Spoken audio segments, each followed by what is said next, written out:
Biliyorsunuz geçenlerde Şırnak'ta bir olay yaşandı. Bir uzman çavuş evli bir kadını taciz etti ama toplum öz savunmasını uyguladı. Bu durum hakkında ne söylemek istersiniz? Ya bölgede çok fazla yaşanan olaylardan biri aslında. Hani dönem dönem hem koruyucular tarafından hem de uzman çavuşlar ya da hani farklı devlet güvenlik güçleri tarafından, bireyler tarafından uygulanan taciz ve hatta tacizin ötesine varan uygulamalar da maalesef yaşanıyor. Hani bütün bunların hepsinin baktığımız zaman cezasızlığın çok önemli bir unsur olduğunu görüyoruz. Çünkü uygulanan bütün bu ahlak dışı ve bireyin kadın olmasından dolayı cinsine uygulanan ahlak dışı uygulamalara cezai yaptırımlar olmuyor. Bundan bir süre önce hani yine bir uzman çavuşun uyguladığı şiddet sonucu intihar eden bir kadın var. İpeker. İpeker. Hani böyle baktığımız zaman gerçekten can sıkıcı ve kadınların maruz kaldığı sorunların katlanarak gittiğinin bir göstergesi. Hani zaten toplumda kadın cinayetleri çok fazla, erkeğin uyguladığı şiddet çok fazla. Bunun yanında bir de bunun devlet güçlerinin bireyleri tarafından uygulandığı zaman toplumdaki diğer erkeklere de kısmen güç veren bir şeye de dönüşüyor. Özellikle ceza almamaları da artı bir problem olarak hani duruyor. Ya hani biraz çok derin konular aslında. Kadın bedeni üzerinden toplum hedef alınıyor. Aslında toplum dizayna getirilmeye çalışıyor bir yerden baktığınız zaman. Hani toplum içerisinde dezavantajlı konumda olan çocuklar, savunmasız olanlar ve hani kadınlar bu kategoride yine toplumun kadına biçtiği değer, namus olgusu çok farklı bir noktada. Hani böyle de olunca toplumu kadın üzerinden dizayn etmeye, yön vermek gibi uygulamalar olduğunu hani söyleyebiliriz. Yani tabii ki kadınların kendi arasındaki dayanışması, birliktenliği bu noktada çok önemli. Hani bu noktada aslında kadın örgütleri de var hani çalışmalar yürüten, olaya müdahil olmaya çalışan, kadınların yanında duran kadın örgütleri de var.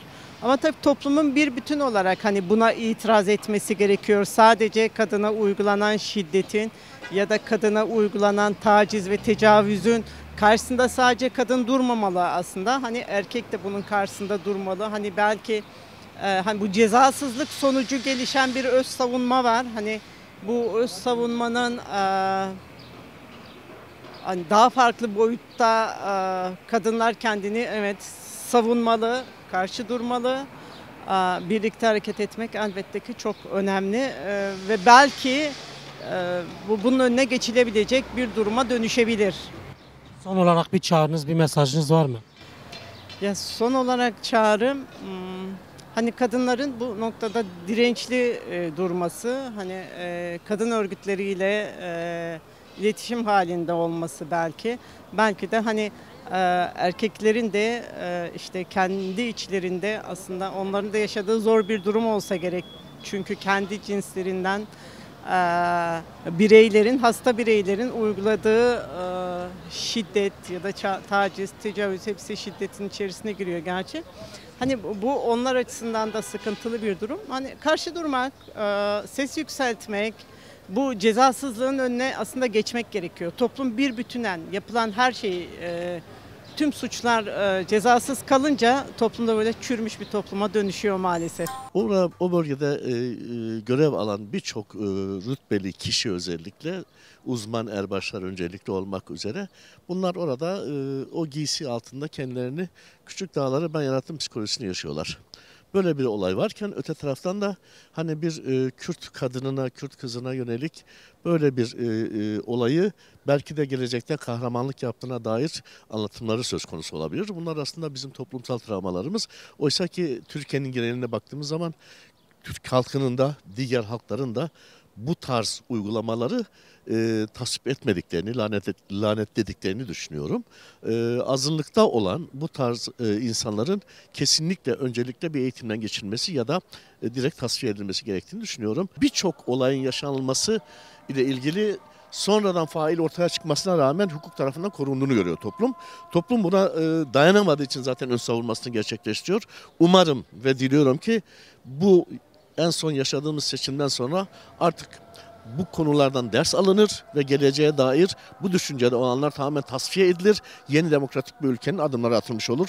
Benim tek temennim o. Özellikle Kürdistan coğrafyasında gerek ailelerin içine dönük bir yapıya sahip olmaları, gerekse de sürekli belli bir baskı altında o psikolojiyi yaşamış olmaları özellikle genç kadınlarda, kız arkadaşlarda büyük bir bunalım yaratmış durumda.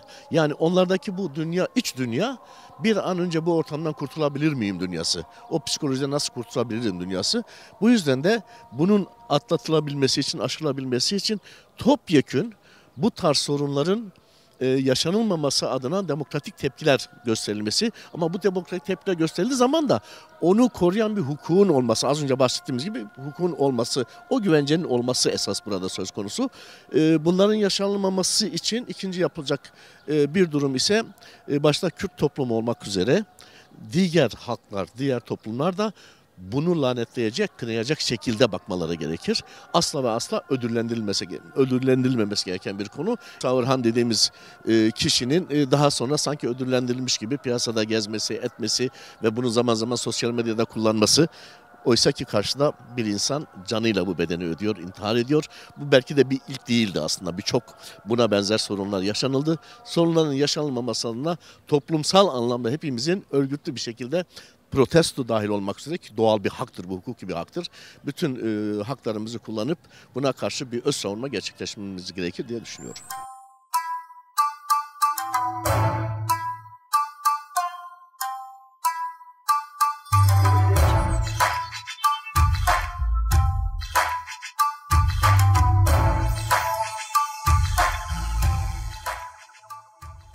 Biliyorsunuz özel savaş politikaları devam ediyor. Aynı zamanda buna karşı mücadele ve direniş de öne çıkıyor. Bu durumla ilgili ne söylemek istersiniz? Şimdi özel savaş politikaları devam ediyor. Özellikle topraklarımızda fuhuş, uyuşturucu, cezasızlık olduğu sürece de devam edecek. Ancak bunun tek bir çözümü vardır. Örgütlenme. Karşı örgütlenme, örgütlü bir toplum oluşturulacak ki bunlara karşı gelelim. Yoksa düşünün, bir kadının veyahut da bir insanın cenazesi günlerce sokakta kalıyor. Kemikler torbayla annelere veriliyor. Kargoyla gönderiliyor. Bir ülkede adalet olmadığı sürece bunlar devam edecektir. Adalet sağlanıncaya kadar da mücadelemiz de devam edecektir elbette ki. Adalet olmadığı zaman cezasız politikalara devam ettiği sürece bunlar devam edecek. Bizim de karşı mücadelemiz devam edecektir. Peki bu özel savaş politikalarıyla ne amaçlanmak istiyor? Kürdistan toplumuna ne hedefleniyor, ne bekliyor? Yani başıboş bir kitle yetiştirmek veyahut da insan topluluğu yerleştirmek, mücadelesiz bir toplum yetiştirmek veyahut da nesil yetiştirmek amaç o. Ama şu anda düşünün, okullarda bilim diye bir şeyden söz edemeyiz. Nedir? Amaç gençlerin kafasını başka şeylere yıkayıp, başka şeylere yönlendirip, bilimden uzak, ahlaktan uzak, yani her şeyden yoksun bir toplum yetiştirmektir. Amaç bu, başka bir amaç yoktur yani. Geçtiğimiz günlerde Şırnak'ta bir uzman çavuş tarafından bir kadın tacize uğradı ve halk öz savunmasını gerçekleştirdi. Bu durum hakkında ne söylemek istersiniz? Keşke daha önceleri bu topraklarda, Kürdistan'daki topraklarda nice kadınlarımız katledildi, nice kadın tecavüze uğradı. Ama ne yazık ki bir tepki oluşmadı, böyle bir tepki oluşmadı. Keşke daha öncelerinde eğer bu tepki oluşsaydı, bundan sonra olmazdı. Hani halk arasında bir sarı öküz vardır ya hikayesi. Keşke o sarı öküzü vermeyeydik aslana. Keşke ilk başta tepkimizi gösterebilseydik. Varsın, ne mal olursa olsun tepki göstereydik. Ama bu gittikçe tepki göstermediği sürece nice kadınlarımız katledecek, nice kadınlarımız tecavüze uğruyor, tacize uğrayacak da tepki göstermediğimiz sürece de bu böyle devam edecektir. Son olarak bir çağrınız, bir mesajınız var mı? Son çağrım, son mesajım besse. Artık yeter. Bıçak kemiğe dayandı. Adalet mutlaka bu topraklara gelmelidir. Hemen en acil bir şekilde, hemen şimdi. Biliyorsunuz geçenlerde Şırnak'ta bir olay yaşandı. Bir uzman çavuş tarafından bir kadın taciz edildi ve toplum öz savunmasını uyguladı. Bu durum hakkında ne düşünüyorsunuz, ne söylemek istersiniz? Yani bir kadın olarak kesinlikle karşıyım. Hani kadın dayanışması olarak da her zaman kadınların arkasındayım. Yani ben olayı duyduğumda zaten çok üzülmüştüm. Ama biz kadınlar olarak hani bayağı sesimizi duyurduk. Aslında sesimizi kısamayacaklar. Yani inanıyorum ki biz bu olayın da hani herkes tarafından duyuracağız. Üstünün kapatılmasına asla izin vermeyeceğiz. Bir kadın olarak ben her zaman kadınların arkasındayım, olacağım da. Hani Musa olayı da vardı yıllar önce. Ben şahsi olarak diyorum, ben de bir öğrenci mezunum. Kadınların kesin olarak güçlü durması gerekiyor. Okuyup kendi hayatını kurup onları bu duruma getirenlere karşı güçlü dursunlar. Üniformalı olduğu için devleti tetikleyeceğini düşünüyorlar. Hani bir nevi leke gelmesin devletime gibi gösteriyorlar. O yüzden bir bayanı eziyorlar. Bir bayanın hani yaşayacağı psikoloji, yani ölüm derecesine gelmesini bile göz ardı ediyorlar. Ve ben buna çok karşıyım. Bir üniformalıysan, bir derecedesense devletin arkasına sığınmayacaksın ve Türk devleti de seni hani gizlemeyecek. Bayanlarını, yani kadınları koruyacaklar. Bayan demek de istemiyorum. Kadınlarını koruyacaklar. Bunu yapmak zorundalar. Kürtlerin en güzel bir sloganı var. Jin Jiyan Azadi. Bu Jin Jiyan Azadi, yani kadın yaşam özgürlük, sadece bir kadının şiddet şeyi değil yani. Kadının kendi içerisindeki tutumu olması lazım. Yani kendine bir yaşam alanı oluşturması lazım. Yani karakter olarak önce bir bilinç oluşturup daha sonrasında bunu eyleme dökmesi lazım. Yani bu kabul edilebilir bir durum değil. Yani birilerini arkada gelip sana sarılsın veyahut birileri seni taciz etsin. Kürt kadını ezelden beri güçlüdür ve güçlü kalmaya devam edecektir. Bu konuda gerçekten kadınların kendini geri çekmemesi lazım. Yani bu Gençlik olarak ne yapılmalı? gençlerin en güzel yapacağı şey okumaktır, bilinçlenmektir, öğrenmektir, kültürel anlamda kendini geliştirmektir. Tamam, ekonomik olarak şu anda belki buna müsait olmayabilir, bu konfor alanını yaratmayabilir ama felsefe bir konfor değil, öğrenmek bir konfor değil. Yani neden felsefe bir konfor değil? Her şeyin üzerinde mesela bugün felsefe boş olarak görülür olabilir ama bugün kendi kültürümüz, kendi düşüncelerimiz, kendi mantığımız, kendi inancımız bir felsefe üzerine kuruludur. Bir inançsızlık bile, bir düşüncesizlik bile felsefedir yani. Çünkü inanmadığın bir düşünce, yani bir düşünce hakimdir. Yani bu budur yani. Okumaktır, düşünmektir, bunu eyleme dökmektir. Sadece boş kalmamaktır yani. Bizim içinde bulunduğumuz, aç olduğumuz durum düşünememek, konuşamamak, yani bunu eyleme dökememektir yani. Budur. Çünkü eğer ben bugün kendimi bilinç olarak, kendi birey olarak bir bilinç düzeyine oluşturmamışsam, toplum, ben birey olarak bir insan olarak bunu yaparsam, birileri de buna devam ettirirse bir toplum olarak bunu yapmış oluruz. Yani öz savunmamızı oluşturmuş oluruz. Ben bir kalkalımı koymuşum. Bugün niye beni uyuşturamıyorlar? Bugün bana niye zarar veremiyorlar? Niye kendi yanlarına çekemiyorlar? Çünkü benim bireysel anlamda bir kalkanım var, bir bilinç düzeyim var. Bu bana Allah'tan zembille inmedi. Bunu ben kendim yaptım, kendim oluşturdum. İnsanlar bunu yapması lazım. İnsanlar o sabit düşüncelerinden kurtulmaları lazım.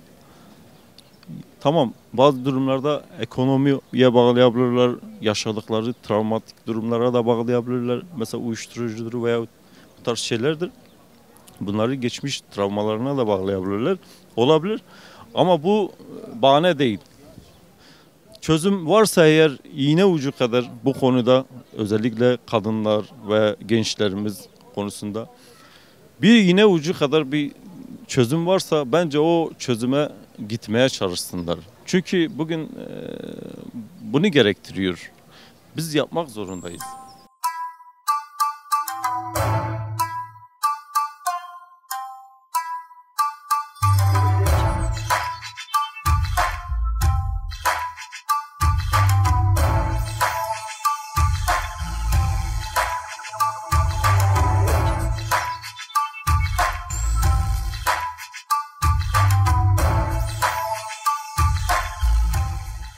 Çavuş olsun, asker olsun, doktor olsun hiç fark etmiyor.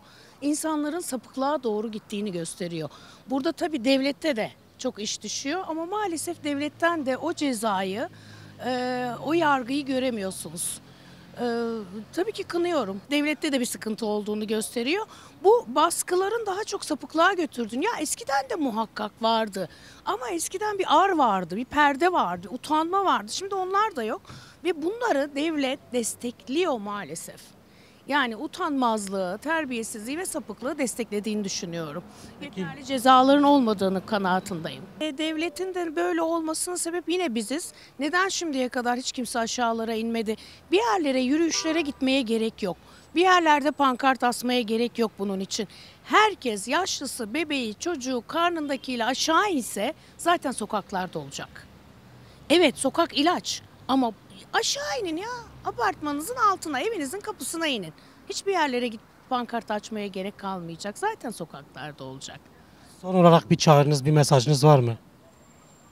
Tabii ki yani bu sapıklığa nasıl son verileceğini bilmiyorum. Biz anne babalardan başlasak da az artık. Yani ben kendi çocuğum ve kendi torunlarım için o kadar endişeliyim ki. Bence herkes endişeli.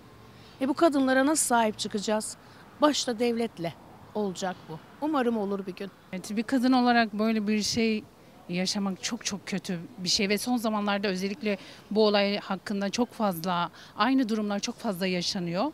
Ve özellikle uzman çavuş tarafından bu olaylar çok fazla yaşanır oldu. Bunun da onlara verilmiş olan gerek mesleki gerek verilmiş hak mı var ne var artık kendilerini bu konuda bu kadar rahat hissetmeleri, bu kadar rahat davranmaları çok kötü. Yani bununla ilgili bir yaptırım yapmaları gerekiyor. Bu kadar rahat yapılmamalı. Neden bunlar bu kadar rahat bu durumları yaşatıyorlar? Bunun arkasındaki durum ne yani? Niye bu kadar rahat davranıyorlar? Bu yani bunun birazcık da siyasi olduğunu düşünüyorum. Arka planda siyasi bir durum olduğunu düşünüyorum bu. Bu tür şeyler bir sistematik olarak suça tevşik edilmektir. Ve bu suç tevşik edildikçe yozlaşmaya, kötülüğe, her türlü adaletsizlik ve adalet olmadığı yerde zaten her şey başıboşuna bırakılmış bir durum ortaya çıkar. Ve biz bu yargıya da güvensizlik geliyor. İnsan artık yargıya inanmıyor. Ve bunları failleri de yargılanmıyor. Bu tür şeyler ondan sonra insanlar ister istemez kötü yola, ondan sonra başıboşluğa yol açıyor ve bu tür şeyler de her zaman Kürdistan topraklarında tevşik edilmiştir bu yönetimler tarafından. Bunun cevabını şöyle vermeli. Birliktelik, ondan sonra eğitilmiş örgütü insanlar yetiştirilmesi gerekir. Bunu el birliğiyle sahip çıkmalı. Yerel yönetimler, ondan sonra diğer şeyler bunlara önünü kesmesi gerekir ve bu örgütlü bir çalışma yapılması gerekir.